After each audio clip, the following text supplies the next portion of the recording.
Good morning students, welcome to Learners Academy. आज अभी का नहीं आई रिया, आज अकेले आयो तो किसके साथ आयो? Okay, so today we will start the next topic in our revision series. So far two chapters have been completed. First was construction का कोई रिवीजन नहीं होगा, है ना? वो रिवीजन सीरीज का पहला चैप्टर ही मान लो आप, है ना? And second chapter was quadratic equation. और सारे चैप्टर्स अगर काट कूट के देखें तो किसी के 10 चैप्टर्स आ रहे हैं कोर्स में, किसी के 12 आ रहे हैं ना, पूरे 15 तो किसी के आ भी नहीं रहे। ठीक है, तो first we have to convert the complete the common chapters. उसमें से एक चैप्टर है अरिथमेटिक प्रोग्रेशन, जिसको अपन शॉर्ट में कहते हैं एपी। कहते हैं एपी, अरिथमेटिक प्रोग्रेशन मतलब एपी। तो let's understand the meaning first, है ना? इंट्रोडक्टरी क्लास में मीनिंग देख लेते हैं, जल्दी जल्दी करेंगे लेकिन करेंगे सब कुछ, छोड़ेंगे कुछ नहीं। प्रोग्रेशन, प्रोग्रेशन का मतलब क्या होता है? What is meant by progression? Progress का मतलब क्या होता है? आगे बढ़ना। प्रोग्रेशन मतलब, प्रोग्रेशन का मतलब ऐसे होता है कि जलसा नहीं होता है, जुलूस, वो होता है प्रोग्रेशन। कोई चीज एक ही सीरीज में आगे चलती है, सिमिलर वे में कोई चीज आगे चलती है, दैट इज प्रोग्रेशन।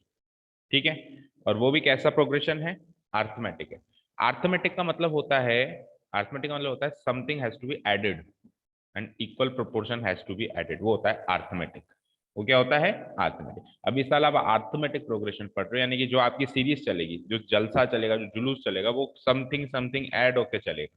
ठीक है, नेक्स्ट ईयर आप पढ़ोगे ज्योमेट्रिक प्रोग्रेशन, वो भी वही सीरीज ही है, बट उसमें कुछ ऐड नहीं होता है, उसमें मल्टीप्लाई होता है। 2, 3 से मल्टीप्लाई किया 6, फिर 3 से मल्टीप्लाई किया 18, फिर 3 से मल्टीप्लाई किया 54, फिर 3 से मल्टीप्लाई किया ऐसे इंटू 3 इंटू 3 इंटू 3। अभी अपन क्या करते हैं? Plus 3 plus 3 plus 3 plus 3 plus 3, common difference आता है, उसमें आएगा कॉमन रेशियो, उसको कहते हैं कॉमन रेशियो। तो और फिर आगे चल के हार्मोनिक प्रोग्रेशन भी आता है, ज्योमेट्रिक प्रोग्रेशन, हार्मोनिक प्रोग्रेशन। तो प्रोग्रेशन का मतलब समझो, प्रोग्रेशन का मतलब है सीरीज, उसका क्या? अरिथमेटिक लग गया, that mean something has to be added. Geometric लग गया, that mean something has to be multiplied. Harmonic फिर उससे भी थोड़ा टिपिकल है, रेसिप्रोकल होकर ऐड होता है। तो वो सब आप बाद में सीखेंगे, पर थोड़ा थोड़ा पता होना चाहिए। ओके, सो मीनिंग क्लियर है सबको अरिथमेटिक प्रोग्रेशन का? प्रोग्रेशन का मतलब सिंपल सी बात है, सीरीज। Series, right? अब देखो सीरीज जो है, सीरीज जो है, आपने जरूरी नहीं है ये चैप्टर सॉल्व करने से पहले कभी सीरीज नहीं देखी होगी, बिल्कुल सीरीज आपने सॉल्व भी करी होगी, देखी भी होगी। आजकल न्यूज़पेपर्स में नहीं आती सीरीज, फेसबुक व्हाट्सएप पे भी स्क्रॉल करते थोड़ा सा आ जाती है कि ये तो बताओ अगला क्या। 4 ऑप्शन आते हैं, वो क्या? वो यही तो है अरिथमेटिक प्रोग्रेशन। या तो अरिथमेटिक प्रोग्रेशन होगा, या ज्योमेट्रिक प्रोग्रेशन होगा, या हार्मोनिक होगा, जो भी होगा। ठीक है, होगा तो एक सीरीज ही होगी, तो एक प्रोग्रेशन ही। तो आपने पहले भी सॉल्व किया है, लेकिन पहले आपने सिस्टमेटिक नहीं सॉल्व किया, कॉमन सेंस थोड़ा सा फोकस करके और तुक्के से सॉल्व किया। ठीक है, अब अपन एक सिस्टम बनाएंगे, एक कॉन्सेप्ट बिल्ड करेंगे कि एक्चुअली इसके पीछे का कॉन्सेप्ट क्या है। कि अगर कोई चीज ऐड होती जाए तो एक कॉन्सेप्ट तो आएगा उसके अंदर से निकल के, वो कॉन्सेप्ट हमको पहले समझना है और फिर उसके हिसाब से क्वेश्चन सॉल्व करना है। ठीक है, क्लियर है? ठीक है, तो जो आपकी पहली एक्सरसाइज है, उसमें सिंपली एक सीरीज की जो जितने भी, एक सीरीज के अंदर जो अलग अलग नंबर्स होते हैं, let us take a series. तो सबसे पहले मैं स्टार्ट करता हूँ एक सीरीज से। ठीक है, अब मैं सीरीज को एपी बोलूंगा। क्या बोलूंगा? एपी। आप समझ जाना, एपी का मतलब अरिथमेटिक प्रोग्रेशन मतलब सीरीज। तो मैं एक एपी लिख देता हूं। ठीक है, एक एग्जांपल के तौर पे सिखाने के हिसाब से, let's take an AP 1, 4, 7, 10, 13, 16, 19 and so on. एक सीरीज चल रही है। हाँ, ये गेट लगाओ।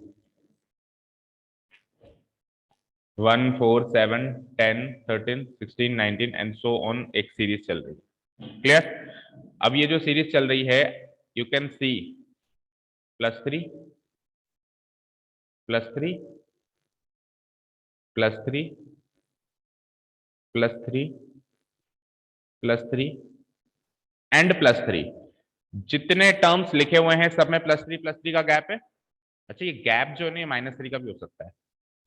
क्लियर है? जैसे +3 +3 +3 हो रहा है, वैसे -3 भी हो सकता है, and so on, and so on. अगर मैं इसमें से एक टर्म्स में भी, एक भी टर्म में गैप अनइवन कर दूं, तो इवन गैप है, बराबर गैप है, अनइवन कर दूं दैट मीन्स, अगर मैं इसको 20 कर दूं, अगर मैं इसको 20 कर दूं दैट मीन्स यहाँ पे +4 हो जाएगा, तो ये एपी नहीं कहलाएगी।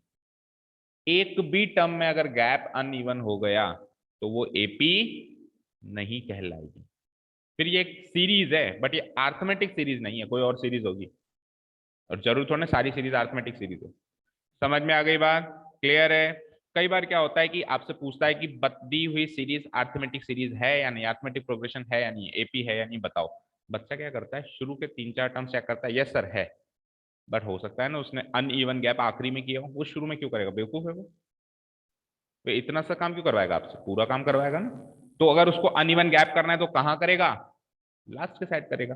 तो जितने भी टर्म्स गिवन है, वैसे तो ज्यादा होंगे नहीं ऑब्वियसली, 4 5 6 टर्म्स, ये जितने मैंने लिखे से ज्यादा टर्म्स होंगे नहीं। आपको सबका गैप चेक करना है, सबका मतलब सबका, एक भी नहीं छोड़ना है, और फिर आंसर देना है कि yes it is an AP और no it is not an AP. Clear है? क्वेश्चन है अभी आपकी एक्सरसाइज 5.1 की, बताओ कि एपी है या नहीं है। क्लियर है यहां तक सारी बातें? तो एक तरह का क्वेश्चन मेरा ये रेडी हो गया, आपको ये जांच करनी आनी चाहिए कि एपी है या नहीं है। अब बात करते हैं सर, ये जो सीरीज है इसमें जो ये नंबर्स रखे हुए हैं 1 4 7 10 13 16, इनको क्या कहते हैं? तो इनको कहते हैं टर्म। क्या कहते हैं इनको? टर्म, हिंदी में कहते हैं पद। ठीक है, ये इसके टर्म्स हैं। क्या है ये इसके टर्म्स हैं। अब एक सीरीज होती है जिसमें फिक्स नंबर ऑफ टर्म्स होते हैं, जिसको कहते हैं फाइनाइट सीरीज। एक सीरीज होती है जिसमें फिक्स नंबर ऑफ टर्म्स होते हैं, वो क्या होती है, फाइनाइट सीरीज। अभी बताओ कि ये जो सीरीज मैंने यहां पे रखी है, क्या ये फाइनाइट सीरीज है क्या, है क्या, है, नहीं है, आगे डॉट डॉट डॉट डॉट रखा हुआ है, दैट मीन्स ये इनफाइनाइट सीरीज है। अगर डॉट डॉट डॉट डॉट मतलब फाइनाइट का मतलब आपको पता है कितने टर्म्स हैं इसमें, तो मुझे क्या पता है इसमें कितने टर्म्स है, 1 2 3 4 5 6 7 तो मैंने रख दिए, बाकी डॉट डॉट डॉट लगा दिया। अब 7 के आगे आगे 70 टर्म्स हो रहे हैं कि 7,000 टर्म्स हो रहे हैं, मुझे क्या पता, या है ही नहीं, नहीं पता ना कुल लगे। We do not have the knowledge of how many terms are there in this series, that means this series will be an infinite series. कैसी सीरीज कहलाएगी ये, या इनफाइनाइट एपी। ये कौन सी एपी होगी, इनफाइनाइट एपी होगी। और अगर मैं ये डॉट डॉट डॉट डॉट हटा दूं, यहाँ पे स्टॉप कर दूं उसको, ये कॉमा भी हटा दूं, तो ये कैसी हो जाएगी, फाइनाइट सीरीज या फाइनाइट एपी हो जाएगी। Is that clear till now? कोई दिक्कत नहीं है? अच्छा, हम बात कर रहे थे कि सर इसके ये जो नाम, इसके जो नंबर्स रखे हुए होते हैं, इन नंबर्स को क्या कहते हैं अपन, टर्म कहते हैं। क्या कहते हैं, टर्म। और उस टर्म में भी पहली दूसरी तीसरी चौथी पांचवी ऐसी टर्म्स हैं, तो इनकी नंबरिंग या इनकी सीक्वेंस बताने के लिए अपन क्या कहते हैं, A1 A2 A3। ए का मतलब टर्म, स्मॉल ए का मतलब टर्म। अब उसके नीचे पहली टर्म है तो we will write it A1। ठीक है, नीचे सबस्क्रिप्ट में लिखेंगे, समझते हो ना, सबस्क्रिप्ट सुपर स्क्रिप्ट मतलब क्या होता है, अगर कोई नंबर इसे ऊपर रखा हुआ है तो ये सुपर स्क्रिप्ट में है, और अगर नीचे लिखा हुआ है तो सबस्क्रिप्ट में है। ठीक है, you should have that much of knowledge. तो ये अपन सब स्क्रिप्ट में रखेंगे, A1 A2 A3 A4 A5। कई बच्चे ऐसे लिखते हैं A6, सही है क्या ये? सही है, ऐसे लिखना है A5 A6। ये तो A into 6 लिख दिया आपने, ये कोई A into 6 थोड़ा ना करना है, यहाँ पे A को 6 से मल्टीप्लाई थोड़ा ना, 6 तो एक्स्ट्रा नॉलेज दे रहा है, 6 तो उसके सीक्वेंस बता रहा है कि शुरू से लेके छठे नंबर पे है वो।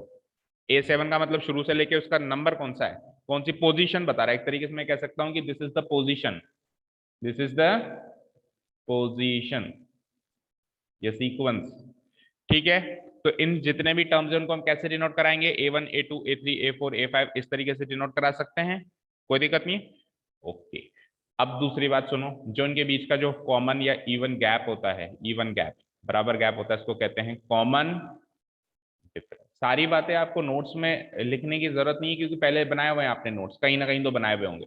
जो बच्चे शुरू से उन्होंने तो, उनको तो मैंने बनवाए होंगे, और जो बच्चे यहाँ पे शुरू से नहीं है उन्होंने भी कहीं ना कहीं तो बनाए होंगे। पूरा साल खत्म होने को आगे कहीं ना कहीं नोट्स होंगे ही सही, और नोट्स थोड़ा एग्जाम में आएंगे, नोट्स समझने के लिए। तो आप इस तरीके से कच्चा चिट्ठा बना के भी अगर चीजों को समझ सकते हैं तो कोई दिक्कत है क्या? कोई थोड़ा ना बोलेगा डिफाइन कॉमन डिफरेंस, कोई डेफिनेशन थोड़ा है कॉमन डिफरेंस की। हाँ, मतलब पता होना चाहिए। तो कॉमन डिफरेंस क्या है, ये जो 3 3 का गैप है दैट इज कॉमन डिफरेंस, को कौन से लेटर से डिनोट किया जाता है, स्मॉल डी। कौन से लेटर से डिनोट किया जाता है, स्मॉल डी। ठीक है, अच्छा जी, एक एपी के पहले और आखिरी टर्म को भी एक नाम दिया गया है। पहले टर्म को नाम दिया गया है स्मॉल ए, और मान लो अगर ये फाइनाइट सीरीज है, आखिरी टर्म तो फाइनाइट सीरीज में ही आएगा, इनफाइनाइट सीरीज में कभी भी आखिरी टर्म नहीं आएगा, आखिरी पता ही नहीं है। तो लेट अस से कि मैं डॉट डॉट डॉट हटा दूं और इसको फाइनाइट सीरीज बना दूं, तो 19 will be my last term, उसको डिनोट किया जाता है स्मॉल एल। सारी बातें क्लियर है? पहली टर्म स्मॉल ए, आखिरी टर्म स्मॉल एल, ठीक है।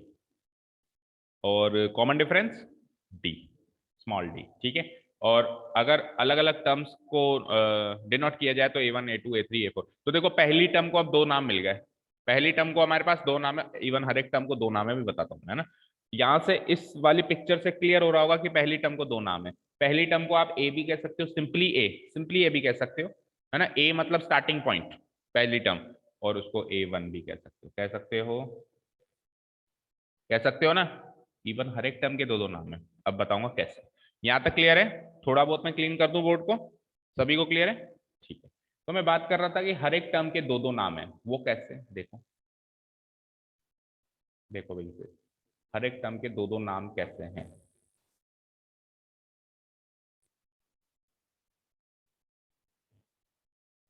देखो एक नाम तो A1 A2 से है ही सही, ठीक है।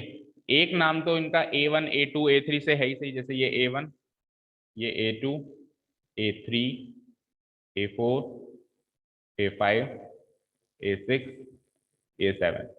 एक नाम तो इस फॉर्म में है ही सही, राइट। अब दूसरा नाम कौन सा है? तो पहली टर्म का दूसरा नाम तो मैंने लिख दिया ना, ए। पहली टर्म का दूसरा नाम तो लिख दिया मैंने। यार नाम क्या कहूं मैं, इसको डिनोट कैसे कराते? इसको डिनोट करने का दूसरा तरीका है सिंपली ए लिख दो। पहला तरीका है A1 लिख दो। अब दूसरी टर्म का सर दूसरा तरीका बताओ, तो मुझे बताओ दूसरी टर्म आई कैसे। ये ए था, इसके अंदर क्या जुड़ा, थ्री जुड़ा, थ्री क्या है, डी। थ्री क्या है, डी। तो दूसरी टर्म आई कैसे, ए में डी जोड़ने से आई। तो मैं दूसरी टर्म को डिनोट करने के लिए क्या ए प्लस डी लिख सकता हूं, लिख सकता हूं। बात करते हैं तीसरी टर्म। तीसरी टर्म कहां से आई, जो ए प्लस डी था उसमें एक और डी जोड़ा। अब डी डी डी डी जोड़े जा रहे हैं अपन, three three three three and D D. तो ए प्लस डी में प्लस डी और कर देंगे तो क्या हो जाएगा, ए प्लस 2D। एक डी और जुड़ गया। फिर चौथी टर्म में तीन डी जुड़ चुके हैं, ए प्लस 3D। पांचवी टर्म में चार डी जुड़ चुके हैं, ए प्लस 4D। छठी टर्म में पांच डी जुड़ चुके हैं, ए प्लस 5D। एंड सातवीं टर्म में 6D जुड़ चुके हैं, सो फार ए प्लस 6D। क्लियर? तो ये जो नीचे आए ना, ये इनके दूसरे नोटेशंस हो गए, ये इनके दूसरे नोटेशंस हो गए। अब मुझे बताओ, अगर A3 को A+2D कहोगे, A5 को A+4D कहोगे, A6 को A+5D कहोगे, कोई मुझे बताएगा A12 को क्या कहोगे? Common sense.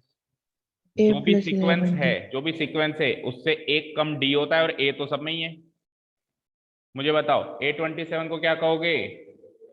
A+26D। अच्छा A 1000 को क्या कहोगे?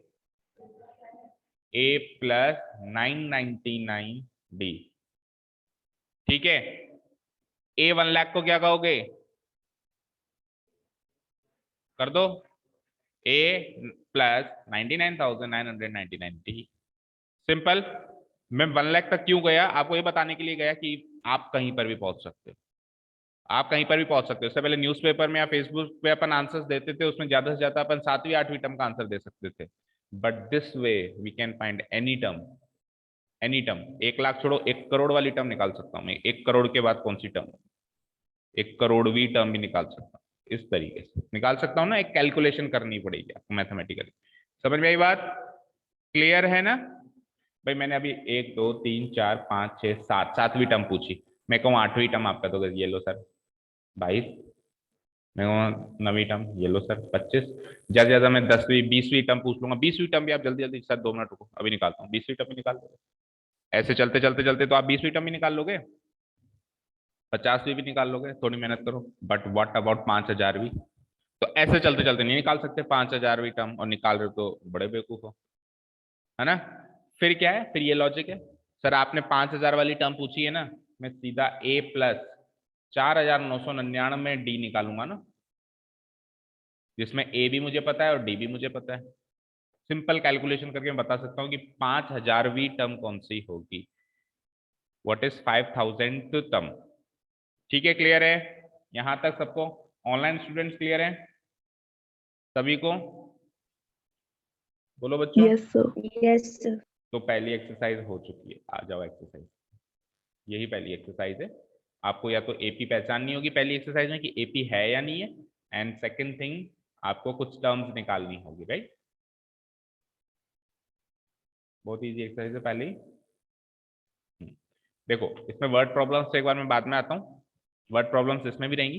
पहले नीचे आओ, क्या कह रहा है, write first four terms of the AP. First four terms का मतलब क्या होता है? फर्स्ट फोर टर्म्स का मतलब क्या होता है बोलो? शुरू के चार टर्म्स, शुरू के चार टर्म्स।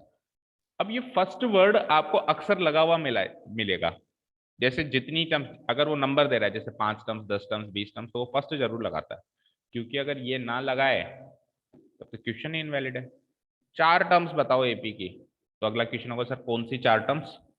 पीछे से चार टर्म्स, आगे से चार टर्म्स, बीच की चार टर्म्स, थोड़ा आगे की चार टर्म्स, कौन सी चार टर्म्स? भाई अगर मान लो एक एपी में 100 टर्म्स हैं, तो चार टर्म्स को 70 से 73 भी होती है, वो बताऊं क्या? चार टर्म्स को 65 से 69 भी होती है, 65 to 69, वो बताऊं क्या? तो एक सवाल आएगा ना मन में, इसीलिए वो क्या लगाएगा यहाँ पे, शुरू की चार terms, starting, right from starting A1 से आप चार टर्म्स बताओ। क्लियर है? क्लियर कट करेगा आपको, और अगर नहीं करता है तो फिर क्वेश्चन इनवैलिड है। ठीक है ना? ओके। तो आपको क्या चाहिए, फर्स्ट फोर टर्म्स चाहिए एपी की, जहां पे फर्स्ट टर्म ए है ऑब्वियसली, जो उसका स्टैंडर्ड नोटेशन है, और कॉमन डिफरेंस डी है। Again this is the standard notation. Are given as follows, ये गिवन है आपको, देखो ए और डी गिवन है। और एक चीज याद रखना, एपी के मामले में अगर हमारे पास ए है और डी है, तो आपके पास उसके सारे राज हैं। आप पूरी एपी को जानते हो अच्छे से, मतलब आप उस एपी का कुछ भी निकाल सकते हो, कोई भी टर्म निकाल सकते हो। अभी आगे चल के सम की बात करेंगे, सम भी निकाल सकते हो, बीच की कोई टर्म, कुछ भी निकाल सकते हो, बीच की कुछ टर्म्स का सम निकाल सकते हो, कुछ भी निकाल सकते हो। क्या क्या? ए होना चाहिए और डी होने चाहिए। तो हम this way we will proceed towards question. भाई क्वेश्चन में आया हमको यही सब निकालना है, आपका पहला फोकस क्या करेगा, या कैसे भी करके ए और डी निकाल लो, कैसे भी करके, क्योंकि एक बार ए और डी हैं तो उसके सारे राज हमारे पास। ठीक है ना? क्लियर है? तो ए और डी गिवन है, सब कुछ निकाल सकते हो। जैसे कि एक क्वेश्चन करके बताते हैं, पहला क्वेश्चन है, write first four terms of the AP when the first term A and common difference D are given as follows. तो आपको क्या चाहिए, फर्स्ट फोर टर्म्स चाहिए इस वाले क्वेश्चन में। फर्स्ट टर्म को लिखता हूं A1, सेकंड टर्म को लिखता हूं A2, थर्ड टर्म को लिखता हूं A3 एंड फोर्थ टर्म को लिखता हूं A4। Value wise first term A के बराबर होती है, value wise second term A plus D के बराबर होती है, value wise third term A plus 2D के बराबर होती है, and value wise fourth term A plus 4D। देखो ये तो इनकी वैल्यू वाइज नोटेशन, 3D, हाँ A प्लस 3D, ये तो इनकी वैल्यू वाइज नोटेशन है। वैल्यू वाइज इनकी नोटेशन क्या है, और इनकी स्टैंडर्ड नोटेशन ये है A1 A2 A3 A4, और ये इसकी वैल्यू वाइज। सर वैल्यू के हिसाब से इसकी नोटेशन क्या होगी, ये होगी, या फॉर्मूला वाइज कह दो, एक फॉर्मूला भी तैयार हो रहा है ना। ठीक है जी। तो ए की वैल्यू गिवन है 10, तो पहली टर्म तो 10 ही आ गई। दूसरी टर्म कैसे निकालेंगे, ए की वैल्यू 10 है और डी की वैल्यू क्या गिवन है, वो भी 10 है, तो 10 प्लस 10 20। एंड तीसरी टर्म निकालते हैं, तो ए की वैल्यू 10, 2D, 2 इंटू डी की वैल्यू अगेन 10, 2 10 जा 20 plus 10 30, and A4 will be 10 plus 3 into, और कॉमन डिफरेंस भी 10 है, तो 30, 30 इंटू 10 और 30 प्लस 10 40। तो यू कैन सी जो एपी बन रही है वो बराबर के गैप में बन रही है कि नहीं बन रही है? जितने का कॉमन डिफरेंस उसने का है, उतने का ही क्रिएट भी होना चाहिए। आप क्रॉस वेरीफाई भी कर सकते हैं कि उतने का ही कॉमन डिफरेंस क्रिएट हो रहा है, तभी वो वैलिड एपी है, अदरवाइज वो नहीं है। ठीक है, तो दिस इज माय आंसर। आप क्या लिखोगे, hence the first four terms of the given AP are 10 20 30 and 40। clear? easy? ठीक है, चलो। तो सब बच्चे नोटबुक वगैरह तो होगी ना, ये वाला सॉल्व करो जल्दी, क्विक। या एक रफ शीट निकालो, रफ नोटबुक में कर लो, this is not a fair work.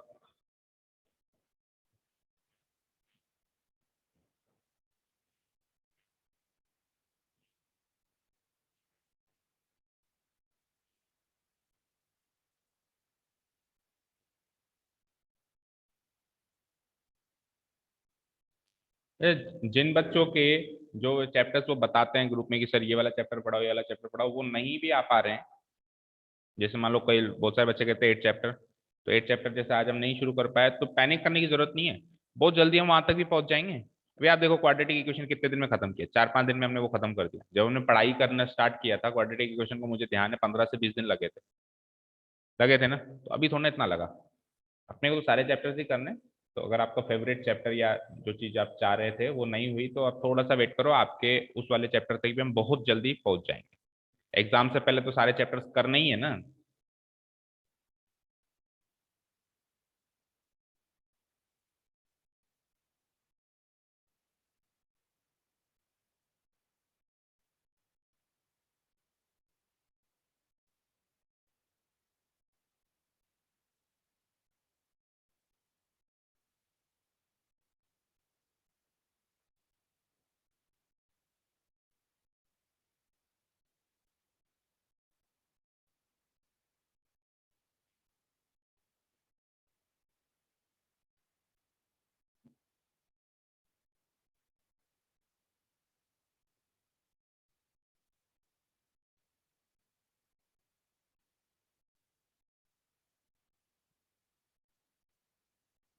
हो गया सभी का काम।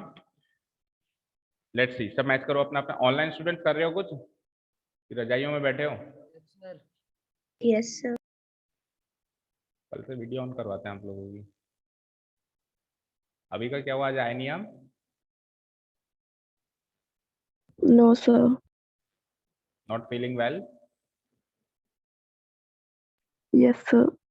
Okay, let's see. तो question number fourth one, A equal to -1 D equal to 1/2। तो लेट्स सी हम इसको कैसे सॉल्व करेंगे। वही चार टर्म सही है हमको, A1 यहां से करता हूँ, A1 A2 A3 and A4। तो A1 तो A के बराबर ही होता है, दैट मीन्स -1। A2 हमको कैसे निकालना है, A प्लस डी से। A3 हमको कैसे निकालना है, A प्लस 2D से। एंड A4 हमको कैसे निकालना है, A प्लस 3D से। तो A के साथ D जोड़ेंगे, D कितना गिवन है बेटा, हाफ। ठीक है, वैसे तो कैलकुलेशन इतनी स्ट्रांग होनी चाहिए कि -1 में आधा जोड़ा तो -1/2 होगा, बट फिर भी नहीं आता है इतनी फास्ट, तो एलसीएम लोड करो। 2 into -1 -2 plus 1। What is -2 plus 1? It is -1, -1/2। चलो आगे, a plus 3d minus A plus 2d sorry, -1 plus 2 into D कितना है, d है 1/2। 2 से 2 खत्म हो गया यहाँ पे, -1 प्लस 1 0। a प्लस 3d करते हैं तो -1 प्लस 3 इंटू डी, तो 3 इंटू 1/2 3/2 हो जाएगा। ठीक है, अब 3/2 क्या होता है, 3/2 क्या होता है, 3/2 का मतलब क्या होता है? हाँ, 1.5। Very good, 1.5।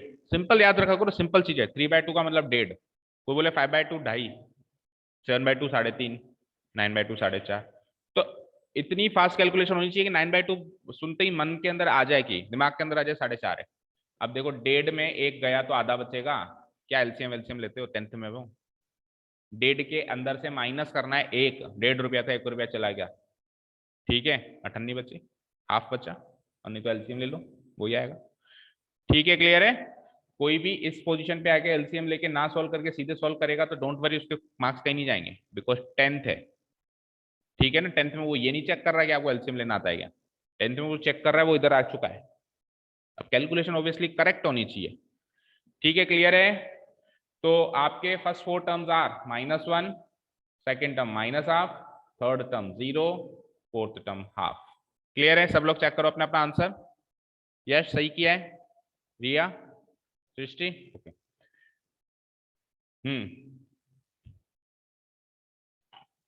चलो, तो अब मुझे बताओ, सेकंड क्वेश्चन के सारे क्वेश्चंस कर लोगे या किसी पर्टिकुलर क्वेश्चन देख लो एक बार, आप किसी पर्टिकुलर क्वेश्चन में दिक्कत आ सकती है तो उसको डिस्कस करें, अदरवाइज नेक्स्ट क्वेश्चन की तरफ बढ़े। हो जाएंगे सभी को? ठीक है, देखो डी 0 है, कितनी मजेदार बात है। डी 0 यानी कॉमन डिफरेंस 0 यानी गैप है ही नहीं। तो पहली दूसरी तीसरी चौथी टर्म सारी की सारी टर्म्स क्या होंगी, -2 -2 -2 -2 -2। इवन कोई पूछेगी 4,999 वाली टर्म कौन सी होगी, आप कहोगे सर -2। ठीक है, डी 0 है तो कोई भी मतलब गैप है नहीं, 0 का गैप है। ठीक है ना, तो फर्स्ट 4 टर्म्स यही रहेंगी, -2 -2 -2। ठीक है, थर्ड नंबर क्वेश्चन पे देखो, अब देखो third number question second number question का एकदम इनवर्स क्वेश्चन है, उल्टा क्वेश्चन है। इसमें इसने ए और डी पूछा था, दे दिया था, और टर्म्स पूछी थी। इसमें इसने टर्म्स दे दी और क्या कह रहा है, कॉमन डिफरेंस पूछ रहा है, और ए पूछ फर्स्ट टर्म ए पूछ रहा है, कॉमन डिफरेंस डी पूछ रहा है। तो हो गया ना इसका जस्ट उल्टा, जो उसने उसमें दिया था वो पूछ लिया, जो पूछा था वो दे दिया, एग्जैक्ट द रिवर्स। अपन पढ़ते हैं थ्योरम, कन्वर्स ऑफ थ्योरम, तो कन्वर्स एक तरीके से। तो देखो पहला क्वेश्चन उठाते हैं। लेट अस से 3, 1, -1, -3, ये आपको उसने एक एपी दी है ना। तो इसकी आपको क्या चाहिए, एक तो ए चाहिए, फर्स्ट टर्म चाहिए, और क्या चाहिए, डी चाहिए। तो देखो ए निकालना तो कोई बड़ी बात नहीं है। आप क्या लिखोगे, जैसे एग्जाम में कैसे लिखोगे बता रहा हूँ। लेट अस से ये आपको एपी गिवन है, तो हम पहले इन इस एपी के अकॉर्डिंग कितनी भी टर्म्स गिवन है, ज्यादा ज्यादा 4 या 5 देगा, जितनी भी टर्म्स हम अलग अलग लिखेंगे उनके नोटेशन के हिसाब से। A1 क्या हो गया, A2 क्या हो गया, A3 क्या हो गया, एंड A4 क्या हो गया, बोलो। ठीक है, A1 3, A2 1, A3 -1 and A4 -3 हो गया। अब अपन निकालने पे आएंगे कि A और D कैसे निकालते हैं। तो A तो A1 के बराबर ही होता है, निकला निकला है। जैसे पिछले क्वेश्चन में मैं ऐसे लिख रहा था, देखो A1 बराबर A, और A की वैल्यू लिख रहा था। अब मैं क्या लिख रहा हूँ, A बराबर A1, इसी को तो फ्लिप कर रहा हूँ।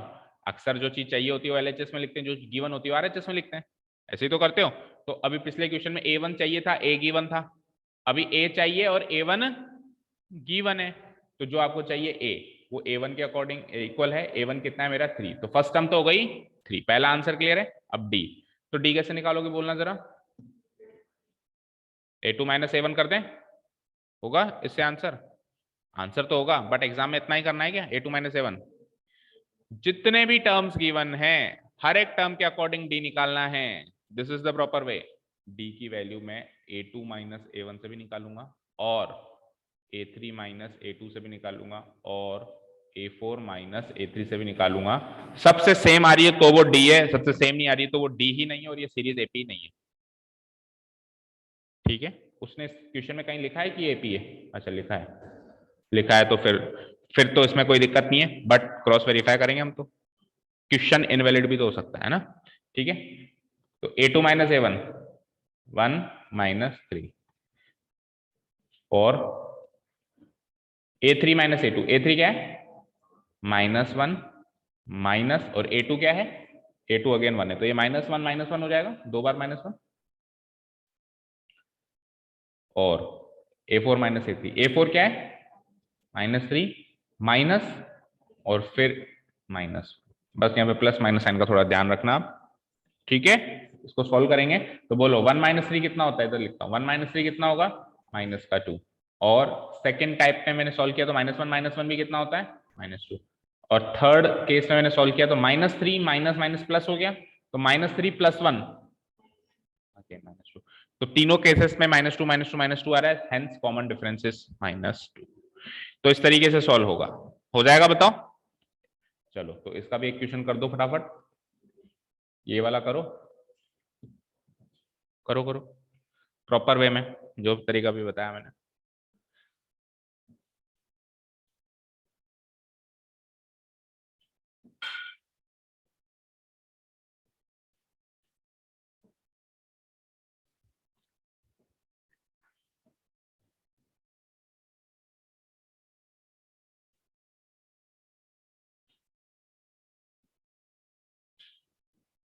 अब नहीं, भव्या कहाँ पर है, आया है, आता नहीं है, कभी आता है कभी नहीं आता, आता है।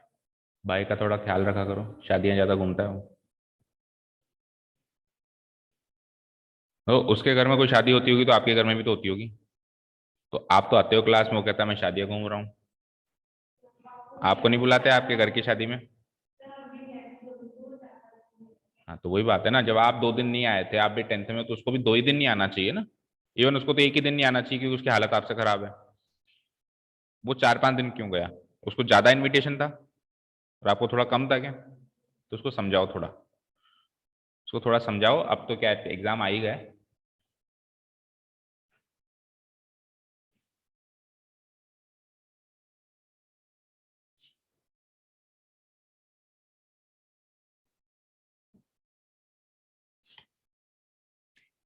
हाँ जी हो गया। सो देखते हैं,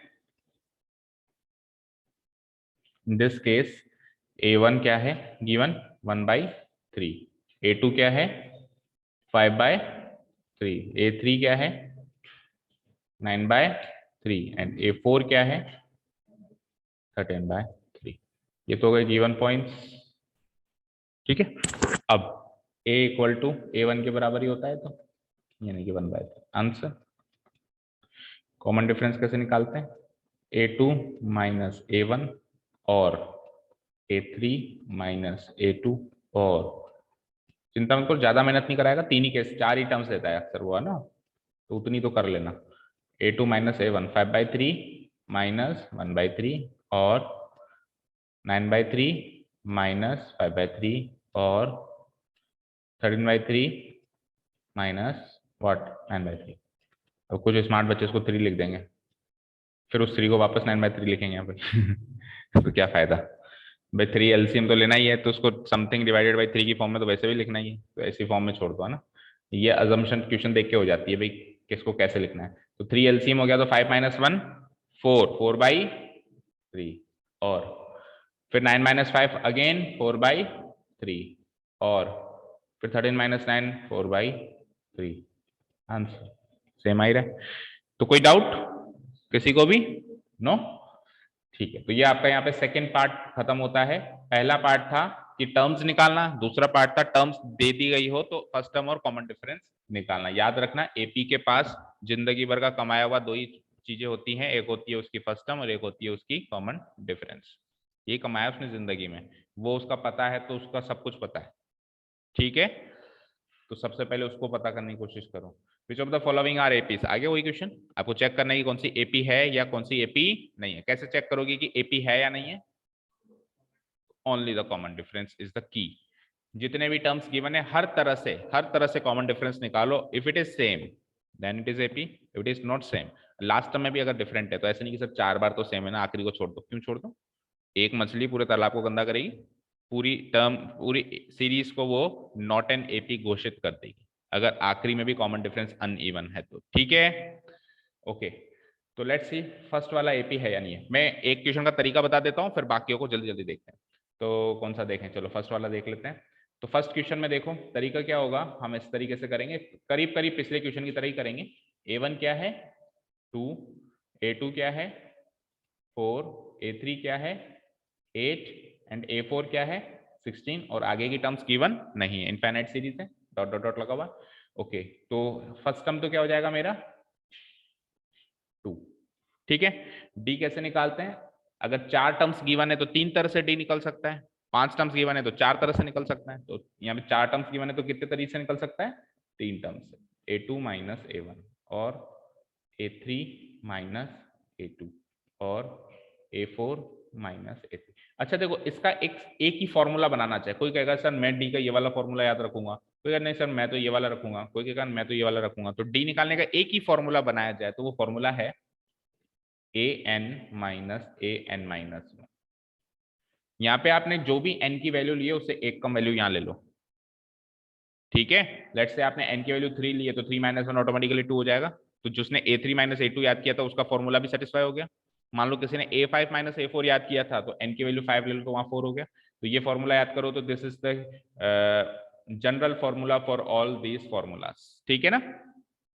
ओके, निकालते हैं यहाँ पे A2 माइनस A1। A2 कितना है 4 माइनस 2 और A3 कितना है 8 माइनस 4 और A4 कितना है 16 माइनस 8, ठीक है। 4 minus 2 is 2, 8 minus 4 is 4, 16 minus 8 is 8। हर जगह डी डिफरेंट है, हर जगह डी डिफरेंट है। मैं क्या लिखूंगा, here here common difference D, common difference D is not same, it's not same in each case, not same in each case. So the given series is not an AP, the given series is not an AP, this will be the answer, given series AP नहीं है। इस तरीके से हमको बताना है कि कौन सी एपी है और कौन सी एपी नहीं है। क्लियर है? अब जल्दी जल्दी बाकी बता दोगे जितने भी क्वेश्चन बचे। अच्छा, आपको पता है ये सीरीज कौन सी है? ये सीरीज है geometric series, into two into two into two. हो रहा है? क्लियर है? और ये 2 4 8 16 32 64, ये जो हमारी कंप्यूटर में मेमोरी होती है ना, उसकी सीरीज ऐसे चलती है। जैसे आपने देखा होगा 32 MB के बाद 64 MB आता है सीधा, फिर 1128, फिर 256 MB, फिर 512 MB, फिर 1024 MB, जिसका 1 GB होता है। ठीक है, तो ये सीरीज आपकी कंप्यूटर मेमोरी वाली सीरीज है, इसको ज्योमेट्रिक सीरीज कहते हैं। 2 4 8 16। चलते हैं आगे। एक, पता नहीं आप लोगों के सामने वो आया हो या ना हो, एक बचपन में एक पहेली बहुत प्रचलित थी जब हम लोग छोटे थे, कि आपको, सुनो सीरीज से रिलेटेड है, आपको बाट होते हैं ना, बाट, जिससे अपन कोई चीज तोलते हैं, जैसे 1 किलो का बाट, आधे किलो का बाट, अपन सब्जी लेने जाते हैं तो बाट नहीं रखता है, वेट बोलते हैं उसको, वेट, इसको हिंदी में बाट बोलते हैं। आपको ऐसे 4 बाट बताने हैं, कितने किलो के होने चाहिए, जैसे 3 किलो के, 4 किलो के, 5 किलो के, 6 किलो के, जिससे उन बाट, इन 4 बाट की मदद से, इन 4 बाट का जो सम है वो 40 किलो होना चाहिए। पहली बात, कितना होना चाहिए? 40 किलो। और इन 4 बाट की मदद से 1 किलो से 40 किलो तक कोई भी वजन आप तोल सकते हो। 1 किलो भी तोल सकते हो, 2 किलो भी तोल सकते हो, 3 किलो भी तोल सकते हो, 4 किलो भी तोल सकते हो। अब बाट में माइनस का सिस्टम भी होता है। लेट से मेरे को 6 किलो तोड़ना है, तो मैं 8 किलो यहाँ रख के 2 किलो यहाँ रख सकता हूँ, 6 किलो तुल जाएगा। तो ऐसे माइनस करके भी आप तोल सकते हो। तो वो वजन कौन कौन से हो गए? Any idea? नो? देखो, अगर वो माइनस का ऑप्शन देता है कि बेटा आप माइनस भी कर सकते हो, अगर वो माइनस का ऑप्शन देता है कि आप माइनस भी कर सकते हो, तो ये वाली सीरीज चलती है, 3 की पावर 0, 3 की पावर 1, 3 की पावर 2, 3 की पावर 3, 3 की पावर 4, इस तरीके से। और अगर वो माइनस का ऑप्शन नहीं देता है तो 3 की जगह 2 हो जाता है, 2 की पावर 0, 2 की पावर 1, 2 की पावर 2, 2 की पावर 3। ठीक है, अब जैसे यहाँ पे अगर वो माइनस का ऑप्शन देता है तो 3 की पावर 0 यानी 1, 3 की पावर 1 यानी 3, 3 का स्क्वायर यानी 9, 3 का क्यूब यानी 27। सम 40 आ रहा है, 27 और 3 30, 9 40, 40 आ रहा है ना। अब आप 1 किलो, 3 किलो, 9 किलो और 27 किलो के बाट से कोई भी वजन तोल सकते हो। बोलो कोई भी वजन, कौन सा, कितना वजन तोलना है आपको? मान लो 24 किलो तोलना है, एक जगह 27 रखो, एक जगह -3 कर दो, 24 किलो तुल जाएगा। मान लो आपको 7 किलो तोलना है, अब बोलो 7 किलो कैसे तोलेंगे? 9 और 1 को एक जगह रख लो 10, फिर 3 को एक जगह रख लो 10 - 3 7। ठीक है ना? तो आप कुल मिला के 1 से लेके 40 किलो वजन, इसमें जितना सम आता है ना, जितना इन 4 बाटों का सम है, वहां तक का वजन आप तोल सकते हो। जैसे एक बाट और जोड़ लिया तो 3 की पावर 0, 3 की पावर 1, 3 की पावर 2, 3 की पावर 3, अगला क्या आएगा? 3 की पावर 4, 3 की पावर 4 का मतलब 81, तो प्लस 81 और कर दो इसमें, तो 40 + 81 कितना हो जाएगा? 121 kg का वजन अब आप इन 5 बाटों से तोल सकते हो। ये तो ऑप्शन जब माइनस का हो, और जब मान लो माइनस का ऑप्शन नहीं देता है, भी आप प्लस करके ही जोड़ सकते हो, माइनस नहीं कर सकते हो, तो फिर 2 की सीरीज चलती है। फिर किसकी सीरीज चलती है? 2 की सीरीज चलती है, यानी कि 1 किलो का, 2 किलो का, 4 किलो का, 8 किलो, कितना हो गया? 1 और 2 3 और 4 7 और 8 15। अब 15 kg वजन तोल सकते हो, और इसमें आप माइनस नहीं कर सकते, आप जोड़ ही सकते हो, मतलब इधर नहीं रख सकते। जैसे 15 किलो जोड़ना हो तो चारों को जोड़ दो। मान लो 6 किलो है तो 4 + 2, मान लो 7 किलो है तो 4 + 2 + 1, मान लो 9 किलो है 8 + 1, 12 किलो है तो 8 और 4 12, इस तरीके से। क्लियर है? तो ये बड़ी फेमस सीरीज थी उस जमाने की। अब तो काफी टाइम से मैंने इसको बुक में देखा नहीं है, पर एकदम से याद आ गई। ओके, चलो। हाँ जी, ये बताओ, 2 5/2 3 7/2 इज इट एन एपी?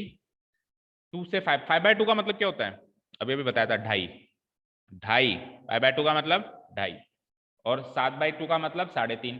तो 2 ढाई 3 3.5, आधे आधे का गैप आ रहा है, 2 से ढाई, ढाई से 3, 3 से 3.5, तो it is an AP. AP हो जाएगी ये।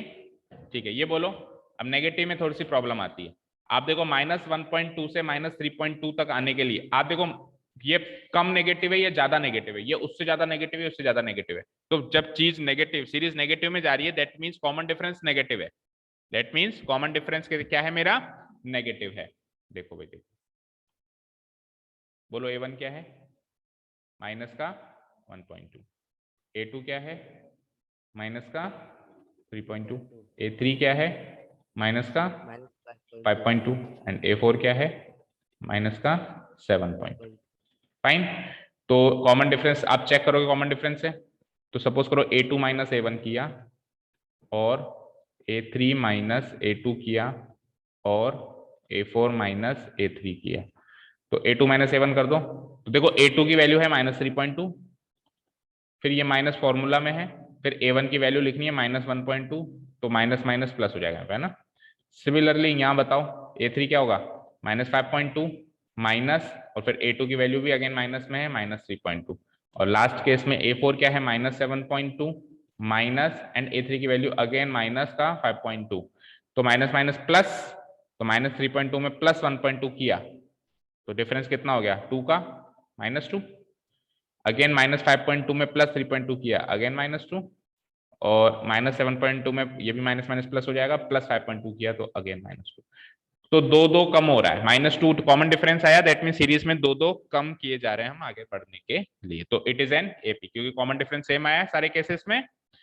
ठीक है, बोलो अगली वाली है क्या एपी? तीन ही टर्म्स है तो दो ही बार तो निकालना है, इसमें तो साफ साफ दिख रहा है नहीं है, देखो यहाँ तो 4 का गैप है और यहाँ पे कुछ डेसिमल ही आ गया, तो 6 और 2 4, 3.8 का गैप है, गैप कम हो गया, गैप कम हो गया, therefore it is not an AP. क्या कॉमन डिफरेंस? अच्छा अच्छा अच्छा अच्छा, 4 टर्म्स है क्या? 1 सेकेंड, फिर भी वो एपी तो नहीं है शायद, देख लो है। एपी है, अच्छा एपी है 2.2 सर। नहीं है वो, ओके ओके, फिर तो एपी है। 4 का गैप और फिर 4 का गैप और फिर 4, हाँ तो फिर तो एपी है। ठीक है, ये बताओ, देखो 3 से 3 प्लस √2 में √2 का गैप है, फिर 3 प्लस √2 से 3 प्लस 2 √2 में अगेन √2 का गैप है। भाई देखो एक √2 था, अब 2 √2 हो गए, तो गैप √2 का ही है, फिर 2 √2 थे, अभी कितने √2 हो गए आपके पास? 3 √2 हो गए, तो अगेन गैप √2 का ही है। ठीक है, तो √2 का गैप है, कॉमन इवन गैप है, तो it is also an AP.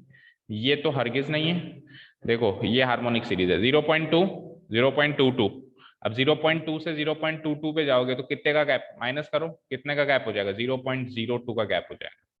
अब माइनस करना तो एटलीस्ट आना चाहिए, है ना। 0.222 में से 0.22, तो ये 0.002 का गैप है। अब 0.02 और 0.002 अलग अलग हैं, याद रखना, है ना। और फाइनली जब आप करोगे तो 0.0002 का गैप आएगा, तो अनइवन गैप हो गया। इसमें बता दो -4 -4 -4 है ये भी। इसमें बता दो जरा, कॉमन डिफरेंस ही 0 है, तो कॉमन डिफरेंस 0 है तो भी एपी है, तो भी एपी है भाई, बराबर बराबर टर्म्स रखी हुई है, कॉमन डिफरेंस 0 है, इसमें से इसको घटाएंगे तो भी 0, इसमें तो 0 0 0 सेम तो आ गया ना, तो ये भी एपी है। ठीक है, नेक्स्ट बताइए।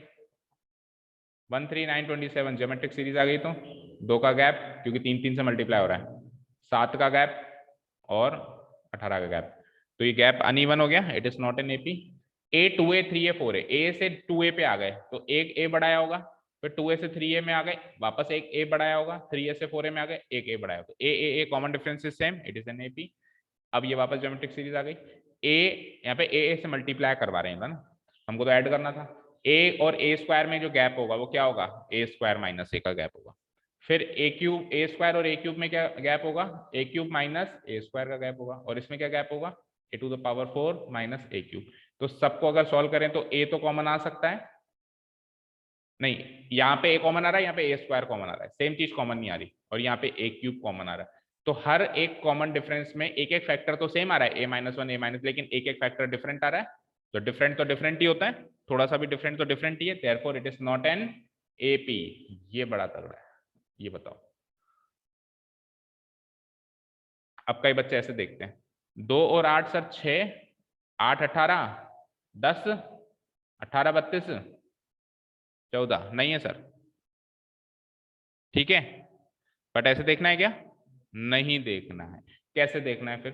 देखो A1 तो है मेरा √2, A2 क्या है? √8 है, और √8 को मैं क्या लिख सकता हूँ? रूट ऑफ 2 इंटू 2 इंटू 2, तो जो पेयर कंप्लीट हो गया बाहर आ जाएगा, दैट मीन्स इट इज 2√2।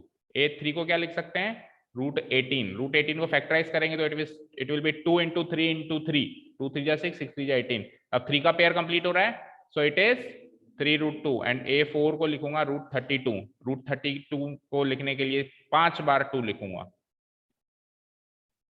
ठीक है। 5 बार 2 लिखोगे तो 2 पेयर कंप्लीट होंगे, यानी 2 2 जा 4 बाहर आएगा, अंदर √2। चेक करो, it is an AP. Check करो, √2 से 2√2 से 3√2 से 4√2, एक एक √2 बढ़ रहा है भाई। √2 में √2 जोड़ा 2√2, 2√2 में एक और √2 जोड़ा 3√2, 3√2 में एक और √2 जोड़ा, so it is an AP. ठीक है, ये नहीं निकलेगी इसी तरीके से इसको कर लेना, ये नॉट एन एपी निकलेगी। और ये तो हरगिज नहीं है। 1 आप स्क्वायर सॉल्व करके लिखेंगे, 3 का स्क्वायर 9, 5 का स्क्वायर 25, 7 का स्क्वायर 49, तो ऑब्वियसली गैप बराबर नहीं। देखो अरिथमेटिक सीरीज में स्पीड सेम रहती है, आगे चलने की स्पीड क्या रहती है, सेम रहती है। ज्योमेट्रिक सीरीज या और कोई सीरीज होती है उसमें स्पीड ज्यादा होती है। मैं मल्टीप्लाई हो रही है ना चीज, आप पहले टर्म पे तो 1 पे ही हो, आप पहले टर्म पे तो 1 पे ही हो, पता चलता है चौथे टर्म पे आप 800 पे पहुंच गए, तो स्पीड ज्यादा है, तो वो अरिथमेटिक सीरीज हो ही नहीं सकती। ठीक है ना, क्लियर है, ये भी एक हिंट होता है। और यहां पर भी नहीं होगी ऑब्वियसली। 1 का स्क्वायर 1, 5 का स्क्वायर 25, 7 का स्क्वायर 14। देखो यहां तक तो थी, यहां तक तो थी। कई बच्चे तो यहीं पर, हाँ सर एपी देखो, हम बात कर रहे थे, देखो 1 का स्क्वायर 1, 5 का स्क्वायर 25, 7 का स्क्वायर 49, तो यहां तक तो गैप बराबर था अगर आप देखें तो, है ना, और आगे भी बराबर है, तो इट इज एन एपी। 24 24, ठीक है। एंड आगे देखो किसी का स्क्वायर नहीं लिखा हुआ, सिंपल लिखा हुआ है 73, तो 73 - 49 अगेन 24 ही तो है।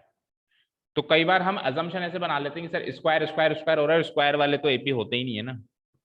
क्यों नहीं हो सकते, सॉल्व करना है अपने को, ठीक है ना, सॉल्व करके देखना है। और कई बच्चे देखते हैं 1 स्क्वायर 5 स्क्वायर 7 स्क्वायर है और आगे तो किसी का स्क्वायर ही नहीं है, तो फिर एपी कैसे होता, तो सबका स्क्वायर होता, ऐसा भी जरूरी नहीं है। 3 टर्म्स का स्क्वायर हो रहा है, चौथा एज इट इज लिखा हुआ है, तो भी ये एपी है। ठीक है, तो इसका आंसर क्या होगा, yes you are an AP. ठीक है, क्लियर है।